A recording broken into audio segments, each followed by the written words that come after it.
Abuelo, mejor váyase a su cuarto mientras comemos. Esas palabras me las dijo Jennifer, mi nuera, delante de mis dos nietos pequeños que estaban sentados en la mesa del comedor esperando la cena de Thanksgiving. Era jueves 23 de noviembre, y yo había estado toda la tarde ayudando a preparar el pavo en la cocina, pelando las papas como le había enseñado a hacer a Patricia cuando vivía. Llevaba puesto mi camisa azul de cuadros, la que me planchaba cada domingo mientras cantaba las canciones de Vicente Fernández. Se me cortó la respiración como si me hubieran dado un golpe directo en el estómago. Las manos me empezaron a temblar tanto que se me cayó el tenedor al piso de la cocina, haciendo un ruido que sonó como campana en funeral. Los nietos me miraron con esos ojos grandes y confundidos, sin entender por qué su mamá me estaba corriendo de la mesa que yo mismo había comprado hace 15 años en el mercado de pulgas de Grand Prairie. ¿Por qué, mija?, le pregunté con voz quebrada, tratando de entender qué había hecho mal. Jennifer ni siquiera me volteó a ver. Solo siguió sirviendo el puré de papa en los platos mientras me contestaba por encima del hombro. Los niños necesitan comer tranquilos sin distracciones. ¿Distracciones? ¿Yo era una distracción en mi propia casa? En la casa que había construido con mis manos callosas, trabajando doble turno durante 8 años, ladrillo por ladrillo, para que Carlos tuviera un lugar donde formar su familia. En la cocina donde yo había enseñado a caminar a esos mismos nietos, donde les había dado de comer en la boca cuando Jennifer tenía que trabajar. Carlos estaba sentado en la cabecera de la mesa, en mi silla, la que Patricia me había regalado para el Día del Padre en 1995. Tenía la vista clavada en su teléfono, moviendo el dedo por la pantalla como si estuviera leyendo algo muy importante. Pero yo lo conozco desde que era del tamaño de un zapato, y sé perfectamente cuando está fingiendo estar ocupado para no enfrentar una situación incómoda. Carlos, le dije con voz firme, ¿tú qué opinas? Mi hijo levantó la mirada del teléfono por 2 segundos, me vio parado ahí en la entrada de la cocina sosteniendo mi plato de papel, y después volvió a bajar los ojos. Papá, mejor haz lo que dice Jennifer. Es más fácil así. ¿Más fácil? ¿Para quién era más fácil? Para él, que no tenía que ver cómo humillaban a su padre en su propia casa. Para Jennifer, que podía fingir que yo no existía mientras disfrutaba de todo lo que yo había construido. O para los nietos, que estaban aprendiendo que a los abuelos se les puede tratar como muebles que estorban. Me dolió más que cualquier golpe que me hubiera dado la vida. Era como si tuviera un cuchillo clavado en el pecho que se enterraba más profundo cada vez que respiraba. En 47 años trabajando en construcción, había soportado accidentes, calor de Texas, patrones groseros y compañeros que me discriminaban por ser mexicano. Pero nunca, ni en mis peores pesadillas, imaginé que tendría que soportar el desprecio de mi propia familia. Esa mesa donde me estaban corriendo era la misma donde Carlos había llorado cuando reprobó matemáticas en 8º grado, donde yo le expliqué fracciones hasta las 2 de la mañana hasta que entendió. La misma donde celebramos cuando se graduó de high school, donde brindamos cuando consiguió trabajo en la empresa de plomería, donde lloramos juntos cuando murió Patricia hace 3 años. Pero mientras veía a Jennifer sonreír con los niños como si fuera la mamá perfecta, mientras escuchaba a Carlos masticar su comida en silencio sin defenderte, algo se quebró adentro de mí que jamás iba a volver a quedar igual. En todos estos años construyendo casas para otras familias, había aprendido que cuando los cimientos están débiles, toda la estructura se tambalea. Y esa noche de Thanksgiving, parado en mi propia cocina siendo tratado como estorbo, entendí que los cimientos de mi familia llevaban tiempo agrietándose sin que yo me diera cuenta. Me fui a mi cuarto sin decir una palabra, pero no porque fuera obediente. Me fui porque en ese momento tomé una decisión que ni Carlos ni Jennifer se imaginaban que un viejo de 74 años era capaz de tomar. Al día siguiente, cuando bajé a desayunar a las 6 de la mañana como había hecho durante los últimos 15 años, encontré la cocina completamente reorganizada. Jennifer había movido todas mis cosas del lugar. El café que compraba en el mercado mexicano de Oak Cliff ya no estaba en su lugar de siempre, arriba de la estufa. Mi taza azul despostillada, la única que quedaba del juego que me regaló Patricia en nuestra boda, estaba guardada hasta atrás del gabinete, detrás de las tazas nuevas que ella había comprado en Target. «Buenos días, mija», le dije cuando la encontré preparando el desayuno de los niños. Ella me contestó sin voltear. «Buenos días, señor Eduardo». «Señor Eduardo». No papá Lalo como me había dicho durante 8 años. No abuelo, como me decían mis nietos.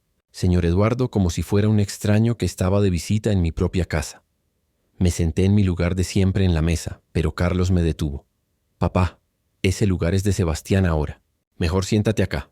Me señaló una silla volteada hacia la pared donde no podía ver la televisión, donde quedaba como castigado mirando hacia la ventana del patio trasero que yo mismo había construido.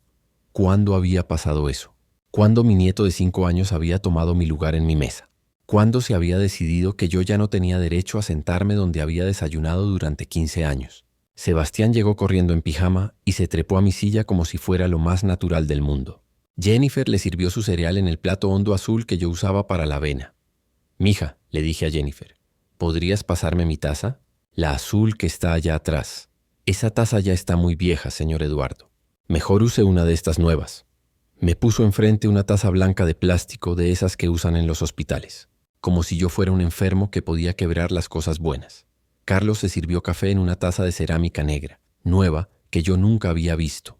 «¿Esa taza de dónde salió, mijo?», le pregunté. «Jennifer la compró para mí en el Outlet Mall. Está padrísima, ¿verdad?».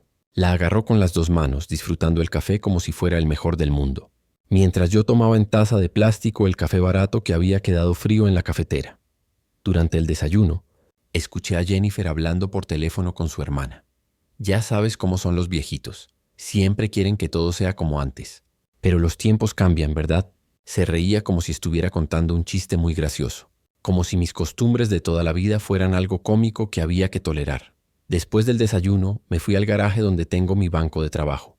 Es el único lugar de la casa donde todavía me siento como en mi territorio. Ahí están mis herramientas, las que compré una por una con mi primer sueldo cuando llegué a Dallas en 1979. Mi martillo Stanley, mi nivel de burbuja, mis llaves inglesas organizadas por tamaño en el tablero que hice con mis propias manos. Pero cuando abrí mi caja de herramientas, descubrí que faltaban cosas. Mi taladro eléctrico no estaba. Las brocas que guardaba en el compartimento de arriba habían desaparecido. Encontré una nota pegada con cinta adhesiva que decía: «Papá, presté tus herramientas a mi cuñado Roberto.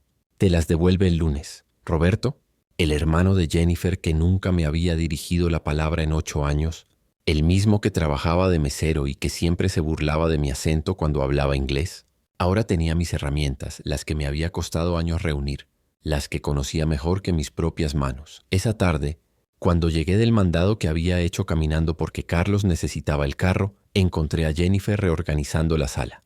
Había quitado de la repisa las fotos de Patricia y mía, las de nuestra boda en la iglesia de Guadalupe, las de cuando Carlos era bebé. En su lugar había puesto unas velas aromáticas y unos marcos con fotos de su familia, gente que yo ni conocía. «¿Dónde pusiste las fotos de Patricia, mija?». «Están guardadas en una caja en su closet, señor Eduardo. Pensé que sería mejor tener fotos más actuales en la sala». «¿Actuales? ¿Mi esposa muerta ya no era actual? ¿Nuestra historia de 35 años de matrimonio ya no merecía estar en la sala de mi casa?».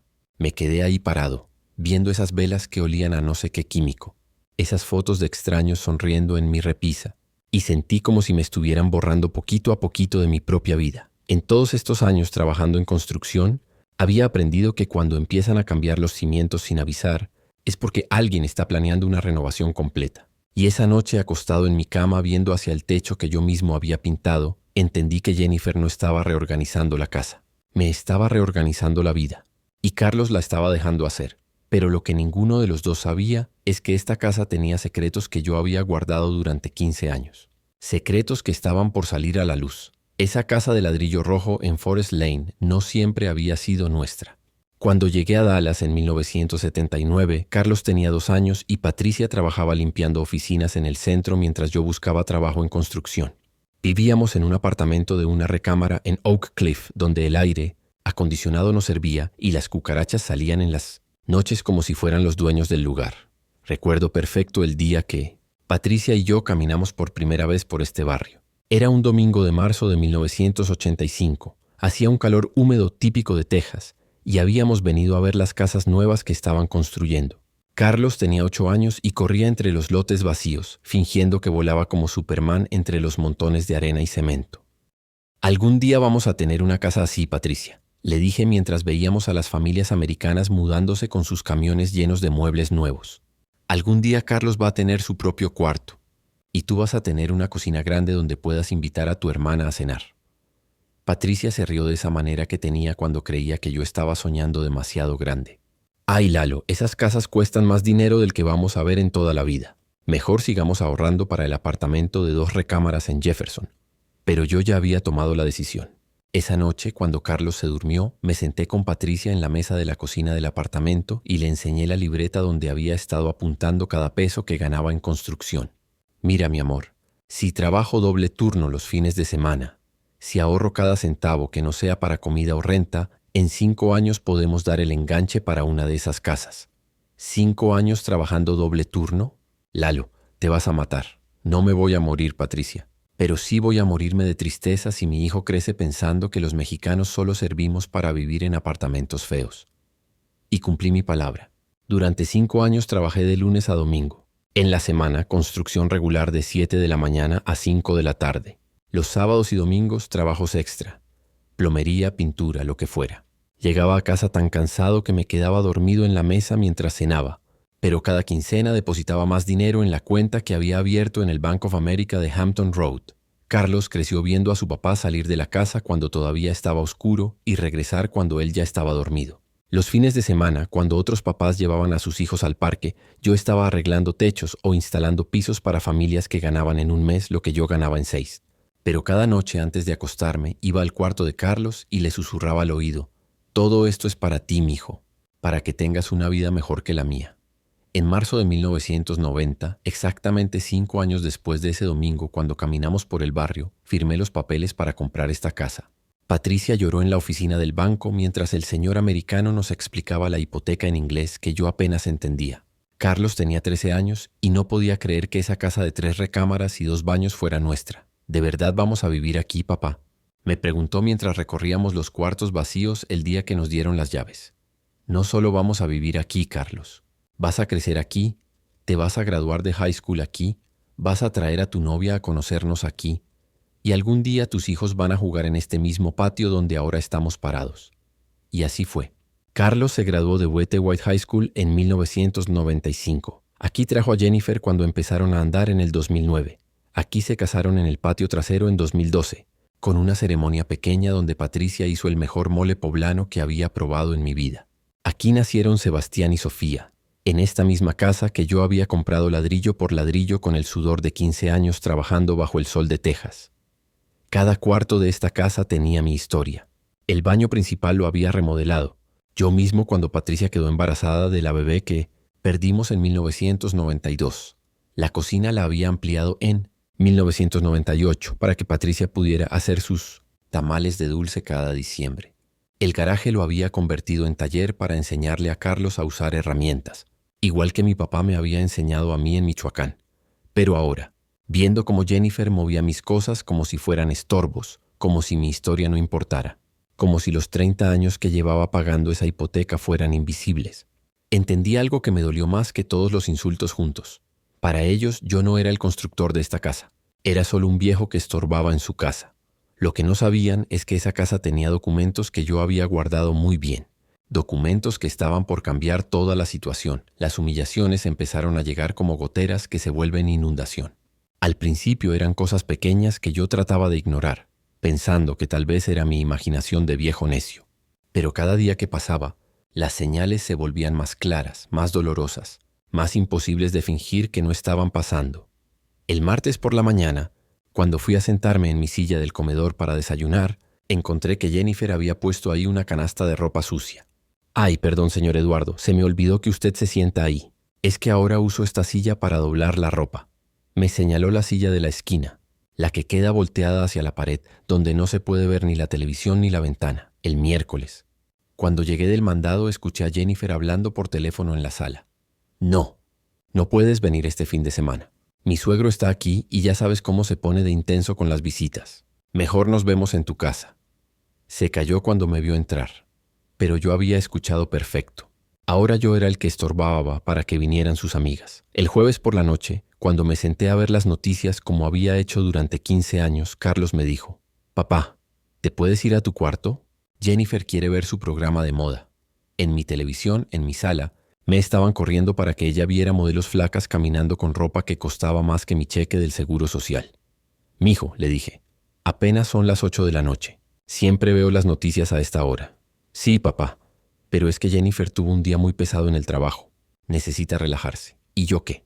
Yo no tenía derecho a relajarme en mi propia casa después de haber trabajado 43 años para comprarla. Me fui a mi cuarto sin decir nada, pero el corazón me latía como motor descompuesto. Desde mi ventana podía escuchar las risas de Jennifer viendo su programa. Las mismas risas que nunca había escuchado cuando estaba conmigo. El viernes en la mañana fue peor. Encontré mis medicinas del corazón movidas del lugar en el botiquín del baño. Jennifer, ¿sabes dónde están mis pastillas? Las que tomo para la presión. Ay, sí, las moví al gabinete de abajo. Es que necesitaba espacio para mis cremas. ¿Mis medicinas del corazón movidas para hacer lugar para sus cremas de belleza? Tuve que arrodillarme en el piso del baño con mis rodillas de 74 años para buscar entre las toallas las pastillas que me mantienen vivo. Mientras Jennifer se maquillaba en el espejo, viéndome luchar para encontrar mis medicinas, sin ofrecerse a ayudar. Ese mismo viernes por la tarde, cuando regresé de mi caminata diaria al parque, encontré que habían cambiado la cerradura de la puerta principal. Carlos, la llave no funciona. Ah, sí, papá, se me olvidó decirte. Jennifer cambió la cerradura porque la anterior ya estaba muy vieja. Tu llave nueva está en la mesa de la cocina. ¿Una llave nueva? En mi casa tenía que pedir llave nueva. ¿Desde cuándo Jennifer decidía qué cerraduras cambiar en la casa que yo había comprado? Pero lo que más me dolió no fue la llave nueva. Fue que Carlos me dijera se me olvidó decirte como si fuera algo sin importancia. Como si cambiar las cerraduras de mi casa fuera una decisión que no me tenía que incluir. El sábado en la noche fue cuando tocaron fondo. Sebastián, mi nieto de 5 años, se acercó a mí mientras yo estaba sentado en el patio viendo las estrellas. Abuelo Lalo, ¿por qué mi mamá dice que ya no puedes cargarnos? Se me hizo un nudo en la garganta tan apretado que pensé que me iba a ahogar. ¿Qué dijo tu mamá, mijo? Dijo que ya estás muy viejo y que si nos cargas nos podemos caer. Pero yo no quiero que nos cargues menos, abuelo. Me gusta cuando me alzas para alcanzar las naranjas del árbol. En ese momento entendí que Jennifer no solo me estaba quitando mi lugar en la casa, me estaba quitando mi lugar como abuelo. Me estaba pintando como un peligro para mis propios nietos, como un viejo tembloroso que ya no servía ni para cargar a un niño de 5 años. Esa noche, acostado en mi cama viendo hacia el techo, sumé todas las humillaciones de la semana. Mi lugar en la mesa, mi silla en la sala, mis medicinas escondidas, mi llave nueva. Y ahora mis nietos que tenían miedo de que los cargara.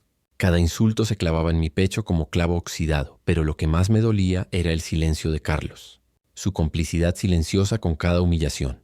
En 43 años trabajando en construcción había soportado muchas cosas. Patrones racistas, accidentes, calor que te derretía por dentro. Pero nada me había dolido tanto como sentir que mi propia familia me veía como un estorbo que había que tolerar hasta que me muriera. Pero esa noche, viendo las fotos de Patricia en mi mesa de noche, recordé algo que había guardado en mi closet durante 15 años. Algo que Jennifer y Carlos no sabían que existía. Y tomé una decisión que iba a cambiar todo. El domingo por la mañana, mientras preparaba café en la cocina antes de que despertaran, escuché voces que venían del cuarto de Carlos y Jennifer. Al principio pensé que estaban viendo televisión, pero cuando me acerqué al pasillo para ir al baño, las voces se escucharon más claras. Estaban hablando de mí. Ya no aguanto más, Carlos. Tu papá está aquí todo el tiempo, metiéndose en todo, haciendo ruido desde las 5 de la mañana.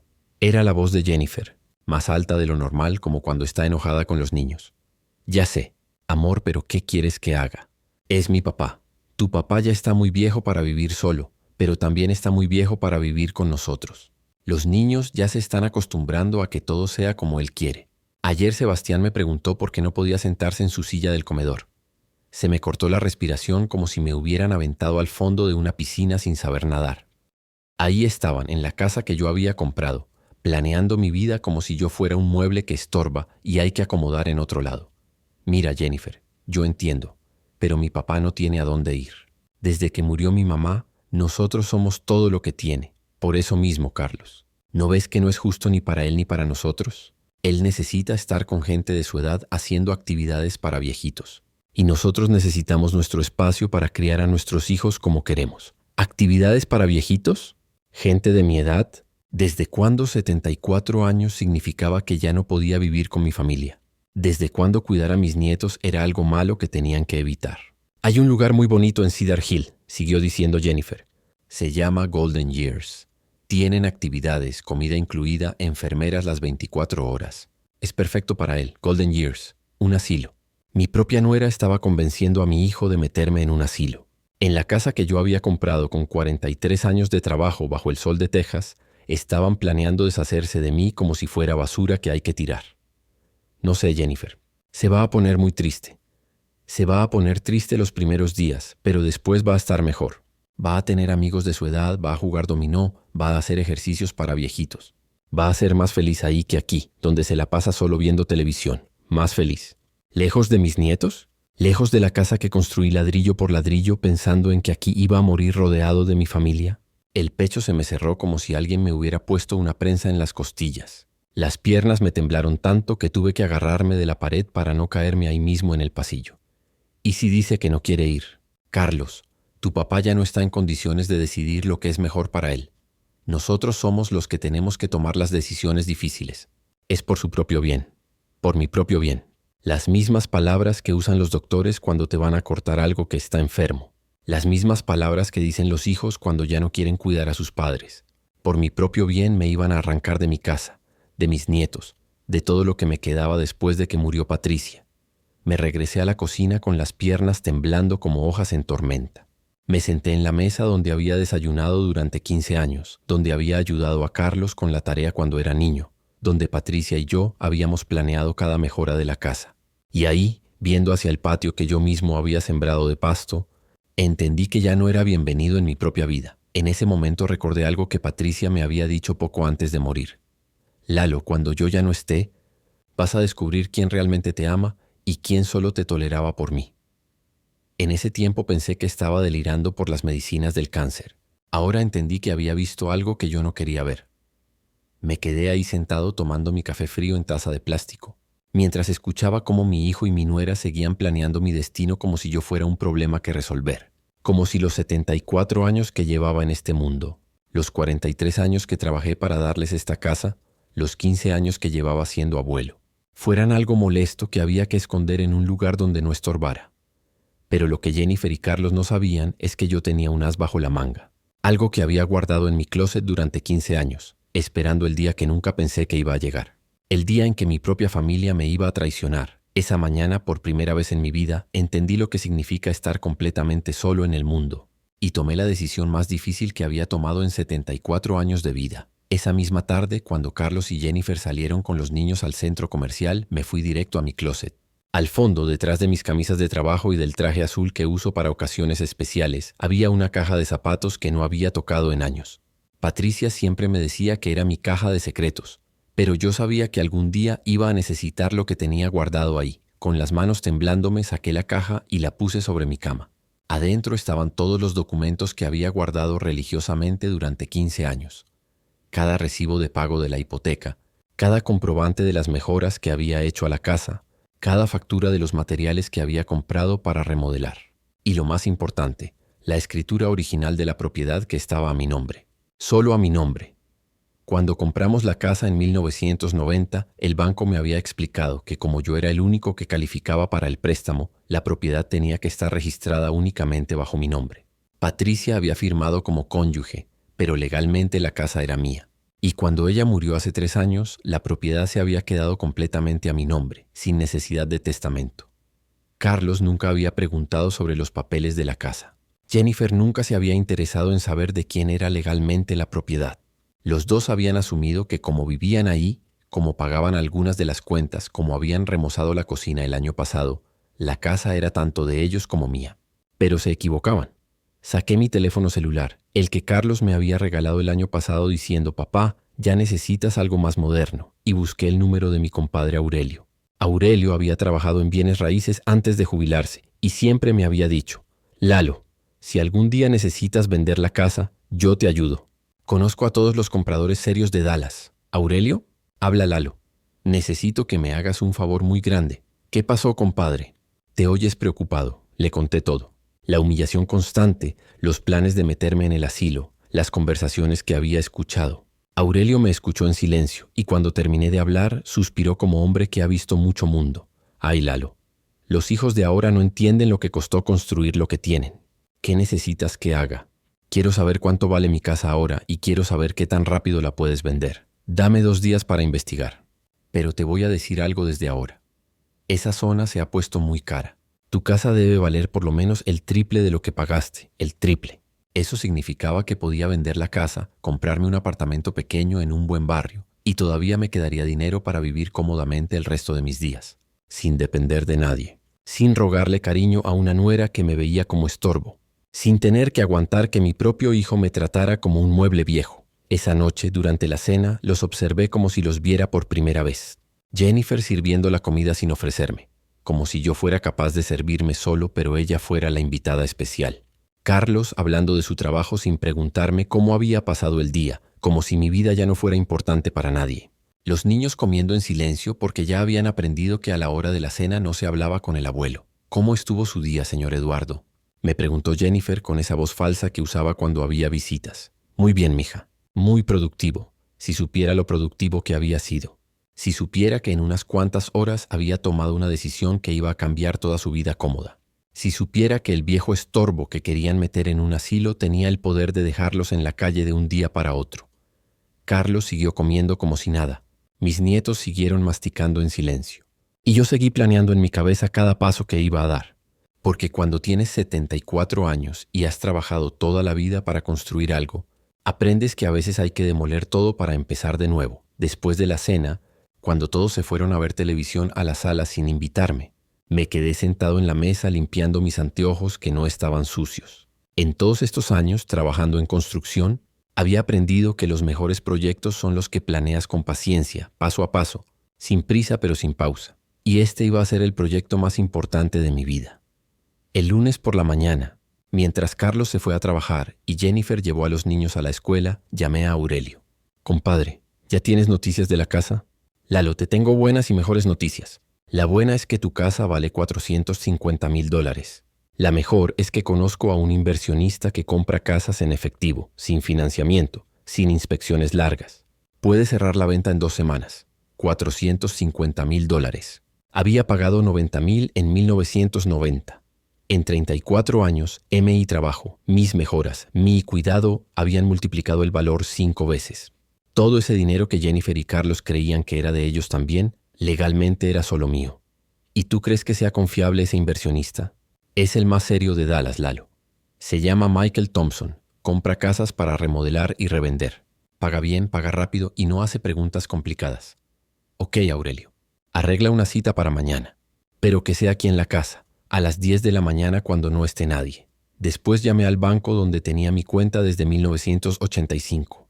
Necesitaba saber exactamente cuánto dinero tenía ahorrado, cuánto me quedaba de deuda de la casa y qué necesitaba para abrir una cuenta nueva en otro banco donde Carlos no tuviera acceso. Señor Hernández, me dijo la muchacha del banco, usted tiene un balance de $53,000 en su cuenta de ahorros y la hipoteca de su casa se terminó de pagar hace 8 años. 53,000 en ahorros, más 450,000 de la venta de la casa. Más de $500,000 que podía usar para comprarme un apartamento bonito y vivir tranquilo el resto de mis días. Sin humillaciones, sin rogarle cariño a nadie. El martes a las 10 en punto llegó Michael Thompson con Aurelio. Era un americano joven, de unos 40 años, que hablaba un español medio raro pero se le entendía. Caminó por toda la casa tomando fotos, midiendo cuartos, revisando la plomería que yo mismo había instalado. Señor Hernández, su casa está en excelentes condiciones.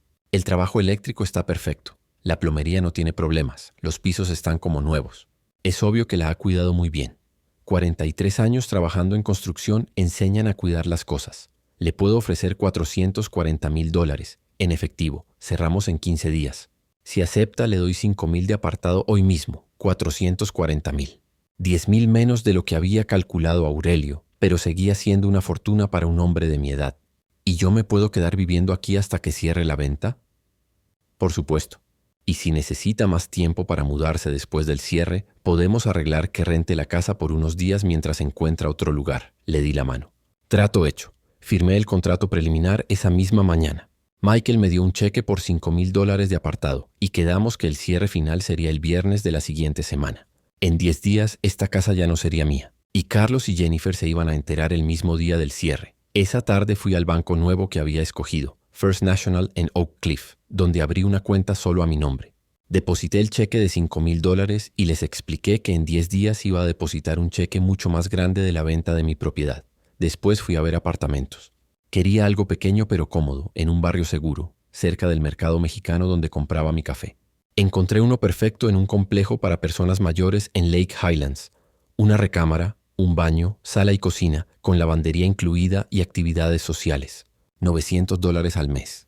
Con mi dinero de la venta podía pagar renta durante 40 años sin preocuparme. El gerente del complejo, un señor mexicano muy amable, me enseñó el apartamento. Don Eduardo, aquí va a estar muy cómodo. Tenemos actividades todos los días. Dominó, lotería, clases de baile. Y está a 5 minutos del mercado de Don Raúl, donde venden la mejor comida mexicana de Dallas. ¿Cuándo me puedo mudar? Cuando usted quiera. Solo necesito primer mes, depósito y referencias. Le di el dinero en efectivo. En una semana iba a ser mi nuevo hogar. Lejos de las humillaciones, lejos de los planes de asilo, lejos de una familia que me había hecho sentir como estorbo en mi propia casa. Esa noche, durante la cena, Jennifer me preguntó, ¿cómo pasó el día, señor Eduardo? Muy bien, mija. Resolví muchas cosas importantes. Carlos siguió masticando sin preguntarme qué cosas había resuelto. Los niños siguieron comiendo en silencio. Y yo seguí guardando mi secreto, sabiendo que en una semana su mundo cómodo se iba a acabar. En todos estos años trabajando en construcción, había aprendido que el mejor momento para tumbar una pared es cuando nadie se lo espera. Y ellos no se esperaban lo que les venía. El viernes por la mañana, día del cierre de la venta, me levanté a las 5 como siempre. Pero esta vez no era para hacer café y sentarme en mi silla de la esquina. Era para prepararme para el día más importante de mis 74 años. Me puse mi camisa blanca de cuadros azules, la que Patricia me había regalado para mi cumpleaños 65, y el pantalón de vestir que solo usaba para ocasiones especiales. A las 9 de la mañana tenía cita en la oficina de Michael Thompson para firmar los papeles finales. Aurelio pasó por mí en su pick-up. ¿Estás seguro de esto, compadre? Una vez que firmes, ya no hay vuelta atrás. Más seguro que nunca en mi vida, Aurelio. Anoche escuché a Jennifer hablando por teléfono con el asilo. Ya habían apartado mi lugar para el lunes. En la oficina del título, Michael tenía todos los documentos listos. El abogado me explicó cada papel antes de firmar. Señor Hernández, al firmar estos documentos, usted está transfiriendo la propiedad completa de su casa en Forest Lane 247 al señor Thompson por la cantidad de $440,000. ¿Entiende que después de firmar ya no será el dueño de esa propiedad? Lo entiendo perfectamente. Firmé cada papel con la mano más firme que había tenido en años. Cuando terminé, el abogado me entregó un cheque por $435,000, los $440,000 menos los $5,000 del apartado. Era el cheque más grande que había visto en mi vida. Felicidades, señor Hernández. Ha hecho una excelente venta. Gracias. Ahora viene la parte difícil. Regresé a la casa a las 11 de la mañana. Carlos estaba en el trabajo. Jennifer había ido al supermercado con los niños. Perfecto. Tenía tiempo para empacar mis cosas más importantes. La ropa. Las fotos de Patricia, mis herramientas del garaje y los documentos que necesitaría para mi nueva vida. Cuando Jennifer regresó con las bolsas del supermercado, me encontró sentado en la mesa del comedor con una caja de cartón llena de mis pertenencias. ¿Qué está haciendo, señor Eduardo? Empacando mis cosas, mija. ¿Para qué? ¿Se va de vacaciones? No, Jennifer. Me voy para siempre. Se le pusieron los ojos como platos. ¿Cómo que para siempre? ¿A dónde se va? A mi apartamento nuevo en Lake Highlands. Ya pagué renta por un año completo. Pero usted no puede irse así como así. Esta es su casa. Era mi casa, Jennifer. Ya no. En ese momento llegó Carlos del trabajo. Escuchó las últimas palabras mientras entraba por la puerta principal. ¿Qué está pasando aquí? ¿Por qué papá dice que se va? Siéntense los dos, les dije con voz calmada. Tenemos que hablar. Los dos se sentaron en la mesa como niños regañados. Yo saqué de mi caja los documentos que había guardado durante 15 años y los puse sobre la mesa. ¿Saben qué son estos papeles, Carlos? Mi hijo los revisó por encima. Parecen papeles de la casa. Son los papeles de la casa. La escritura original, todos los recibos de pago de la hipoteca, todos los comprobantes de las mejoras que hice durante 34 años. ¿Saben qué dicen estos papeles? Jennifer y Carlos se miraron como si estuvieran viendo un fantasma. Dicen que esta casa siempre ha sido mía. Solo mía. Cuando la compré en 1990, el banco la puso únicamente a mi nombre porque yo era el único que calificaba para el préstamo. Cuando murió Patricia, la propiedad se quedó completamente mía. Legalmente ustedes han sido mis inquilinos durante 8 años. Papá, ¿de qué estás hablando? La voz de Carlos sonaba como la de un niño asustado. Estoy hablando de que esta mañana vendí mi casa por $440,000. El nuevo dueño se llama Michael Thompson y tiene hasta el domingo para que ustedes desocupen la propiedad. El silencio que siguió fue tan pesado que se podía cortar con cuchillo. Jennifer tenía la boca abierta como pez fuera del agua. Carlos se había puesto pálido como papel. «No puedes hacer eso», susurró Jennifer. «Esta casa también es nuestra. Nosotros hemos vivido aquí, hemos pagado cuentas, hemos hecho mejoras». ¿Mejoras? Como cambiar las cerraduras sin preguntarme, como mover mis cosas de lugar, como planear meterme en un asilo sin consultarme. Carlos se puso rojo como jitomate. «¿Cómo sabes eso?» «Porque escuché toda su conversación el domingo pasado. Escuché cómo Jennifer te convenció de que yo necesitaba estar con gente de mi edad haciendo actividades para viejitos. Escuché cómo decidieron que yo ya no estaba en condiciones de decidir lo que era mejor para mí».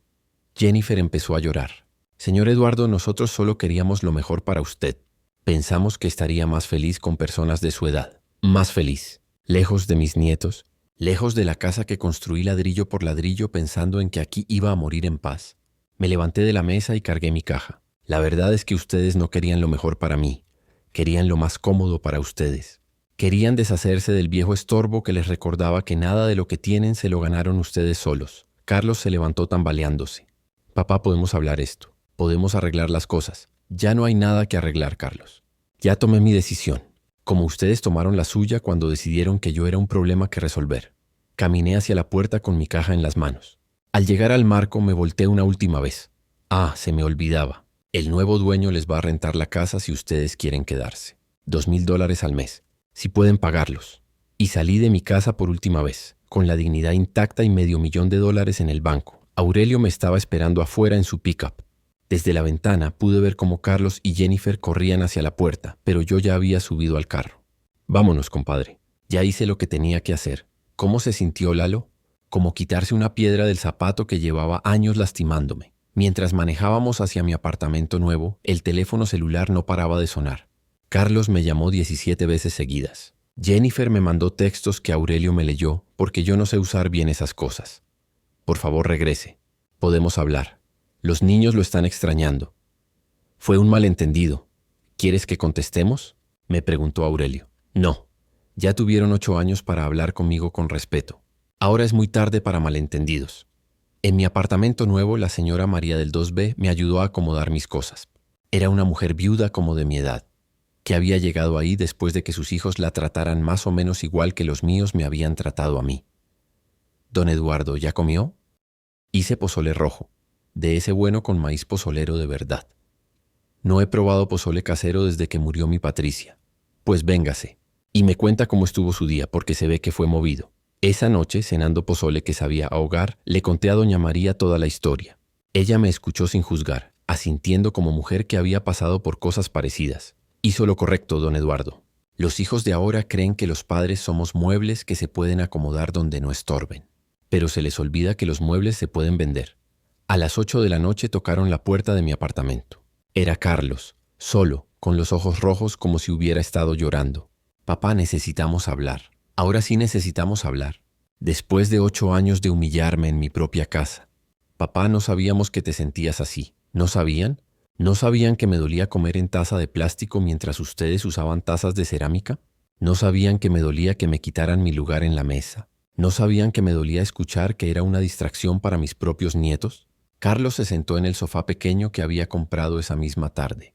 Se veía perdido, como niño que se da cuenta de que rompió algo que no se puede arreglar. «¿De verdad vendiste la casa, papá?». «De verdad. Y de verdad se tienen que salir el domingo». «¿Y los niños? ¿Dónde van a vivir Sebastián y Sofía?». «Ustedes son sus padres, Carlos. Ustedes van a resolver dónde van a vivir, como yo estoy resolviendo dónde voy a vivir yo. Papá, nosotros no tenemos dinero para la renta de $2,000. Mi sueldo no alcanza. Entonces van a tener que buscar un lugar más barato, como yo tuve que buscar este apartamento cuando ustedes decidieron que ya no era bienvenido en mi casa». Carlos empezó a llorar como no lo había visto llorar desde que era niño. «Papá, perdón. No queríamos que te sintieras así. Solo pensaron que era más fácil deshacerse de mí que respetarme. Pensaron que como ya estoy viejo ya no merezco dignidad. Pensaron que podían tomar decisiones sobre mi vida sin consultarme. ¿Ya no nos quieres, papá?». Esa pregunta me llegó directo al corazón como puñal. «Carlos, yo los voy a querer hasta el día que me muera. Pero querer no significa aguantar que me traten como basura. Querer no significa sacrificar mi dignidad para que ustedes estén cómodos». Carlos se quedó callado un rato largo, limpiándose los ojos con la manga de la camisa. «¿Hay algo que podamos hacer para que regreses?». «No, mijo. Ya tomé mi decisión. Ustedes tomaron la suya cuando planearon meterme en el asilo. Ahora van a tener que vivir con las consecuencias. Se fue sin decir adiós. Por la ventana lo vi caminar hacia su carro como hombre derrotado. No sentí alegría viendo su dolor, pero tampoco sentí ganas de consolarlo. Había llegado el momento en que mi hijo aprendiera que las decisiones tienen consecuencias. Esa noche, acostado en mi cama nueva en mi apartamento nuevo, escuché el silencio por primera vez en años. No había televisión a todo volumen en la sala. No había discusiones entre Carlos y Jennifer. No había nadie tratándome como estorbo. Por primera vez en mucho tiempo, me dormí en paz. 3 meses después, estoy sentado en la terraza de mi apartamento viendo el atardecer de Dallas, tomando café en mi taza azul despostillada que por fin pude rescatar de la caja donde Jennifer la había escondido. Doña María está regando sus plantas en la terraza de al lado, cantando una canción de José Alfredo que me recuerda a Patricia. Carlos viene a visitarme cada domingo. Al principio venía a rogarme que regresara. Después a contarme cómo habían tenido que mudarse a un apartamento más pequeño en Oak Cliff, porque no les alcanzó para pagar la renta de la casa. Ahora viene solo a platicar, como cuando era niño y yo le ayudaba con la tarea en la mesa de la cocina. ¿Cómo están los nietos?, le pregunto cada domingo. Extrañándote mucho, papá. Sebastián pregunta cuándo va a poder venir a ver tu apartamento nuevo. Cuando ustedes entiendan que respeto no se mendiga, se gana. Los niños están bien. Jennifer tuvo que buscar trabajo de tiempo completo para ayudar con la renta del apartamento nuevo. Carlos está trabajando turnos extra los fines de semana. Han aprendido lo que cuesta vivir sin la ayuda del viejo estorbo que daba por sentada. Jennifer nunca ha venido a visitarme. Carlos me dice que está muy avergonzada, que sabe que hizo mal, pero que no sabe cómo pedirme perdón. Yo le digo que no necesito que me pida perdón. Necesito que entienda que los viejitos también tenemos dignidad. Algún día nos vas a perdonar, papá. Ya los perdoné, Carlos. Pero perdonar no significa olvidar. Y no significa volver a poner la otra mejilla para que me vuelvan a lastimar. La verdad es que aquí en Lake Highlands soy más feliz de lo que había sido en años. Tengo amigos nuevos. Don Roberto, que juega dominó conmigo los martes. Doña Carmen, que me enseñó a usar mejor el celular. El joven Marcos, que me ayuda con las compras pesadas. Gente que me trata con respeto porque respetan la sabiduría de los años, no porque les esté regalando una casa. Cada mañana me levanto a las 5, pero ya no es para esconderme en una cocina donde no era bienvenido. Es para caminar por el parque que está enfrente del complejo, donde otros viejitos como yo hacemos ejercicio y platicamos de nuestras familias. Algunas historias son parecidas a la mía, otras son peores, pero todos hemos aprendido que la dignidad no tiene edad. Con el dinero de la venta de la casa, abrí una cuenta de ahorros que me va a durar hasta que me muera, y todavía va a quedar herencia para Carlos y los nietos. Pero ahora es herencia que van a recibir cuando yo me muera naturalmente, no herencia que esperan recibir después de meterme en un asilo para deshacerse de mí. Las tardes de domingo, cuando Carlos se va, me siento en esta terraza a recordar a Patricia. ¿Crees que hice bien, mi amor?, le pregunto a su foto que tengo en la mesa, y parece que me contesta con esa sonrisa que tenía cuando estaba orgullosa de mí. En todos estos años trabajando en construcción, aprendí que cuando una estructura está dañada, a veces es mejor demolerla y empezar de nuevo que tratar de reparar grietas que van a seguir creciendo. Mi familia tenía grietas que llevaban años haciéndose más grandes, y yo había estado poniendo parches en lugar de reconocer que había que empezar desde los cimientos. Ahora tengo una familia nueva. Doña María, que me hace pozole los viernes. Don Roberto, que me cuenta chistes malos durante el dominó. Doña Carmen, que me pregunta por mi salud de verdad, no por compromiso.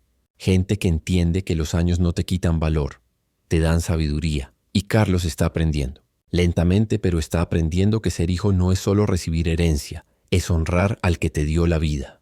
Que ser esposo no es solo complacer a la mujer, es defender a la familia que ya tenías antes de casarte. Que ser padre no es solo mantener a los hijos, es enseñarles a respetar a los que vinieron antes. A veces la mejor enseñanza que puedes darle a un hijo es demostrarle que tú también tienes límites. Que el amor no significa aguantar humillaciones. Que el respeto no se hereda, se gana día a día. Si están pasando por algo parecido, si sienten que su propia familia los trata como estorbo, recuerden esto. Ustedes construyeron su vida ladrillo por ladrillo, y nadie tiene derecho a tratarlos como si esos ladrillos no valieran nada. La dignidad no tiene edad, y el respeto no es favor que se pide, es derecho que se exige. Dime de qué ciudad me estás escuchando. Y comparte esta historia con quien necesite recordar que los abuelos también merecemos respeto, porque al final de la vida no importa cuánto construiste, Importa con cuánta dignidad viviste.